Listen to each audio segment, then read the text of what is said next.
Welcome to the first module of Freshman Technology Orientation for Lake Park High School. The orientation is designed as a series of educational videos.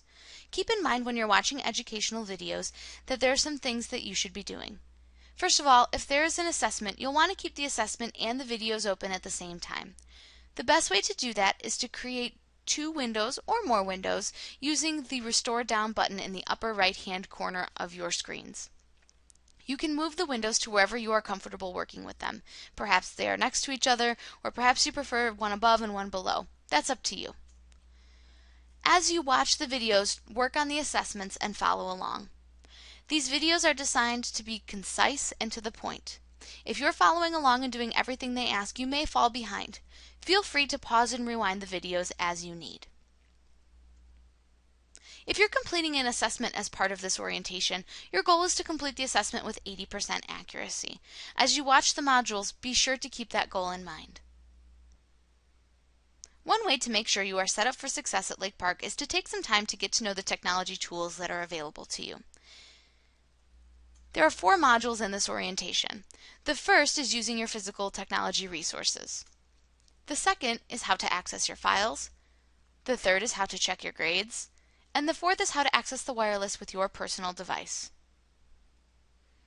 At East Campus, there are 2 physical labs available for your use during the day, in addition to wireless access within and outside the building.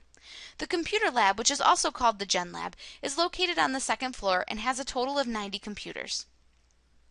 In the Gen Lab, it is an academic focused space, and there is help available while you're working on your projects and homework. Take a look at the hours. They open at 7:30 and they close at 4 in the afternoon, so you can leave with plenty of time to catch the 4 o'clock bus. The library also closes at 4 o'clock, but it opens at 7 a.m., so it opens a little bit earlier. There are 38 computers, and there are also tables available for you. And once again, it's an academic focused space, but there is help available as you work on your projects. These spaces are intended to be hubs of activity where students can work independently or collaboratively, as well as receive help completing technology-driven assignments. Keep in mind that preference for computer use is given to students working on academic assignments, though recreational computer use is permitted. We hope that visiting the labs will be a positive experience for all students. As a result, there are certain expectations for students who visit the lab or library. The first expectation is that students will be respectful. You can do that by being considerate of others. For instance, staff members may ask you to move or do something differently. Remember, they are trying to keep the lab a working environment for all teachers, students, and classes. Additionally, keep in mind that you are welcome to use your electronic devices in the labs and library, but please do so in a way that is not disruptive to the learning environment of others. You can do this by keeping your earphones in your ears and the volume moderate. When you are conversing with others at your table, or in the row with you, please be sure that you are using a soft, low-volume voice. Lastly, food and drink should remain put away while you visit the library or the lab. These are all the ways that you can be respectful at the library and the labs. Being responsible in the lab is easy. Make sure you have your ID out and ready when you arrive at the library or the labs. The ladies will ask you for it, and they will hold your ID at the front desk for the duration of your visit. When you leave, they will return it to you.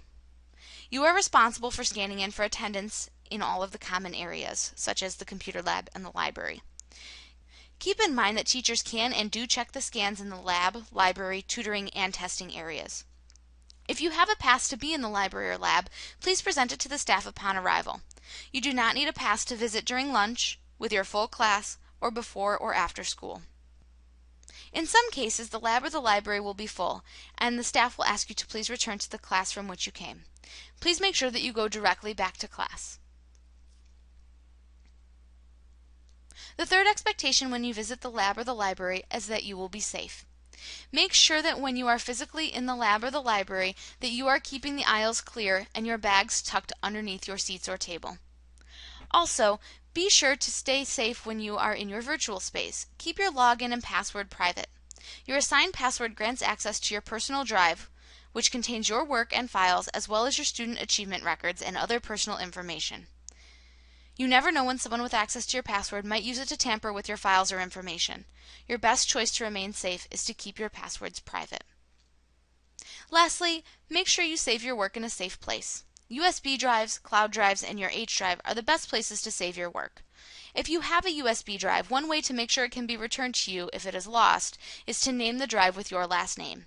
If you're not sure how to do that, please see a library or lab staff member. Aside from these expectations, there are a few things that are worth noting about visiting the library and the labs. First of all, the school network and computers are the property of Lake Park. Even though no one is sitting next to you watching what you do, smart technology users make sure to behave as if their parent or teacher were watching them on the computer at all times. That is because every keystroke and website accessed through the school network, whether on a desktop computer or your own personal device, can be tracked and recalled. Be sure to always act in a school-appropriate manner because violations of the acceptable use guidelines, which you and your parents signed at registration, can result in consequences from the dean's office. Next, the school uses Windows XP Professional and Office 2007. If you are using older versions of these programs at home or use a Mac, please contact a staff member to explain what this means for you when transferring files between home and school. Windows Movie Maker and Pages software for Mac are especially tricky. Third, when you are finished working, lab or library computers can print your projects and documents. Right now, the ability to print wirelessly is not available. Both the lab and library have color printers available for your use on school projects. Please only press print once, and if you have any problems, see a staff member. Some printers automatically double-side in order to conserve paper. If you do not want your work double-sided, please see a staff member before printing. Now that you know the basics, it looks like you're ready to start trying out some of our technology. As you continue to the next module, if you haven't already done so, you will want to make this window smaller using the Restore Down button in the upper right-hand corner of the window, so that you can watch and listen while you follow along.